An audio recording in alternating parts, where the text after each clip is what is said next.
E é interessante notar que não há definição na chapa do Senado no Rio de Janeiro do PL até hoje, né? O que fortalece, eu acho, essa tese da possibilidade de mudança de Flávio Bolsonaro. Mas eu queria perguntar sobre os planos de Michele, porque a gente tem levantado ao longo da semana, Márcio, que se Flávio Bolsonaro perde a eleição e Michele se elege senadora, ela pode se tornar A a única. única da família Bolsonaro com um cargo relevante em Brasília, de uma forma a se posicionar no lugar para ser a herdeira do espólio político da família Bolsonaro. Como você avalia a estratégia de Michele no meio desse turbilhão contra o Flávio?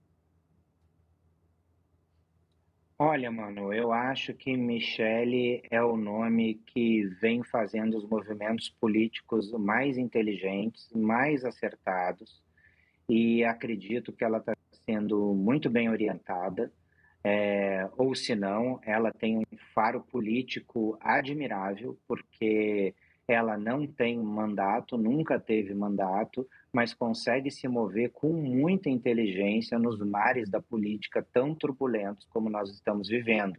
E dentro de uma família que possui uma situação de conflitos tão intensos.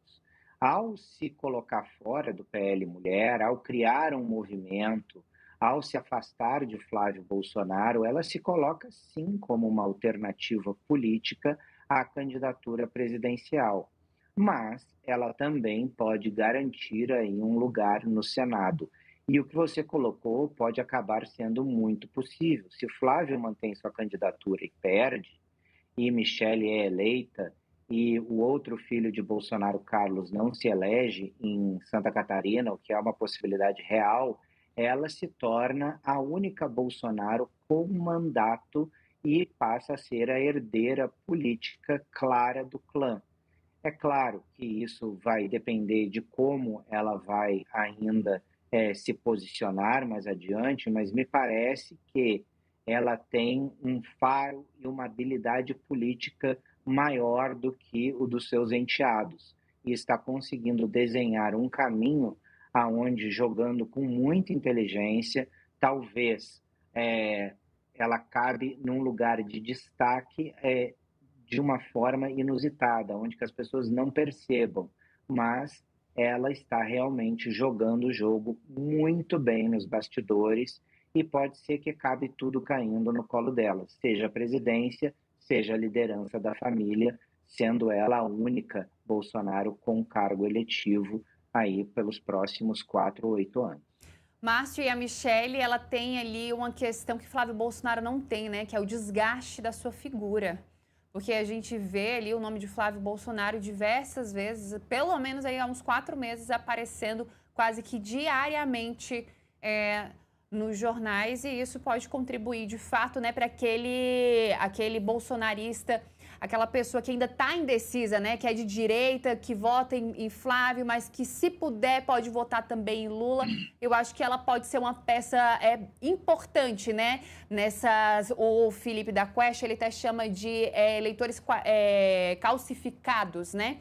Que são aqueles eleitores que ainda estão em dúvida, e talvez a Michelle seja uma peça importante para poder conquistar esse público, porque Flávio já tem ali os bolsonaristas, quem vota em Jair Bolsonaro vota em Flávio Bolsonaro, mas ele precisa conquistar aquele eleitor que ainda está em dúvida. E esse eleitor que ainda está em dúvida, a gente viu em uma última pesquisa eleitoral que saiu, que o Caiado está avançando, né, com esses números em relação a esse eleitor que está em dúvida e está vendo a imagem de Flávio Bolsonaro completamente desgastada. Como é que a sua avaliação sobre esse cenário, essa última pesquisa que saiu, agitou ali a campanha de Ronaldo Caiado, que vai também lançar candidatura em convenção partidária, mas animou ali o público de Caiado, e que também, se Flávio Bolsonaro não resistir até o final, Caiado pode ser uma saída para a direita, né, Márcio? Sem dúvida, Marília. Há muito tempo aqui eu escuto nas hostes petistas de que quem eles temem na eleição presidencial é Michele Bolsonaro. E eu escuto isso há pelo menos 2 anos, 3 anos, que eles não iriam temer nenhum nome da família Bolsonaro que não fosse Michele, mas Michele realmente levaria preocupação, porque ela é alguém que pode vencer. Olhando a pesquisa da Quest, que você bem citou, ela mostra para gente que Flávio Bolsonaro, depois do episódio Dark Horse, ele recuperou alguns votos, mas ele não conseguiu recuperar os votos das mulheres. E esses votos são votos que estão nas mãos de Michele Bolsonaro. Michele Bolsonaro é alguém que consegue ter o controle desses votos. E são votos essenciais. Se Flávio quer vencer, ele precisa desses votos. E, além de tudo, Michele, se viesse a assumir uma candidatura, ela é alguém que fala muito bem, ela tem um trânsito no eleitorado feminino muito aderente, ela tem um trânsito com o eleitor evangélico nada desprezível, algo que pode desequilibrar a balança da eleição presidencial. Ou seja, ela tem todos os predicados que podem levar à vitória neste ciclo eleitoral.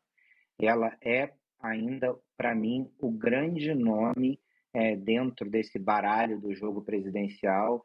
Ela é uma carta essencial e muito importante para a vitória. Mas caso ela não seja candidata, ela precisa apoiar alguém. Se ela continuar apoiando alguém que não esteja na família Bolsonaro, desculpa, se ela vier a apoiar alguém de fora da família Bolsonaro, essa pessoa pode sim ter maior aderência.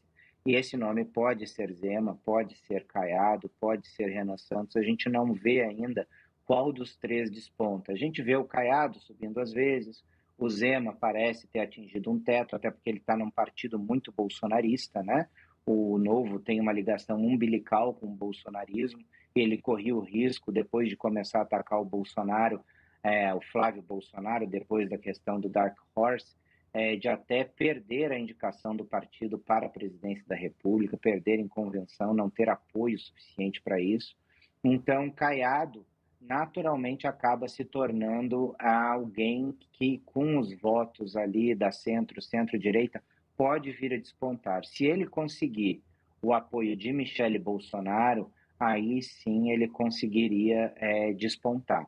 Mas tudo depende de como ainda tudo vai se acomodar. A gente está falando de muitos Cs aqui e ali e de potenciais que existem dentro desses vários caminhos que ainda podem se desenhar. É isso, Márcio Coimbra, cientista político, conversou com a gente sobre o cenário eleitoral neste momento. Importante trazer, né, que tudo pode mudar até outubro, muita água passa por debaixo dessa ponte. Muito obrigada, Márcio, e te aguardo em uma próxima oportunidade. Obrigado pelo convite, Marília, Mano e toda a equipe do Metrópolis. É uma satisfação falar com vocês e com toda a audiência do canal.